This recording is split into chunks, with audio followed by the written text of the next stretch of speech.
নমস্কার বন্ধুরা, আমি অর্ক রায়। আমি একজন জ্যোতিষতান্ত্রিক এবং পেশিডার। আজকে আপনাদের জানাবো আপনাদের পাওনা টাকা আপনারা কিভাবে ফেরত পাবেন। যদি কারো কাছ থেকে আপনারা টাকা ফেরত পেতে চান কিন্তু তারা আপনাকে ক্রমাগত এড়িয়ে চলেছে, তাহলে হারানো টাকা ফেরত পেতে এই কৌশলটি ব্যবহার করে দেখুন। এই কৌশলটি করার জন্য বা এই টোটকাটি করার জন্য আপনাকে কর্পূরের কাজল তৈরি করতে হবে। শুক্রবার দিন কর্পূর জ্বালান এবং তার উপরে একটি উল্টো পাত্র রাখুন।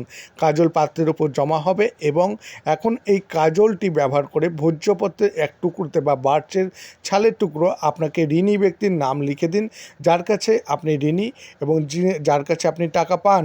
পাতায় হালকাভাবে 7বার টোকা দিন এবং তাদের আপনার টাকা ফেরত দিতে বলুন। যদি সেই ব্যক্তি বাড়িতে যাওয়া সম্ভব হয় তাহলে পরে সেখানে যান এবং ধৈর্য ধরে তাদের টাকা ফেরত দিতে বলুন। এবং এই টোটকাটি করার পরে ভোজ্যপত্র বা বাচ্চের ছালের টুকরোটি আপনার সিন্ধুকে রাখুন এবং এটি টাকা পুনরুদ্ধারের জন্য এটি নিশ্চিত উপায় এবং আপনি দ্রুত সাফল্য অর্জন করবেন এবং টাকা ফেরত পাবেন যদি আপনি সম্পূর্ণভাবে বিশ্বাস করে করেন।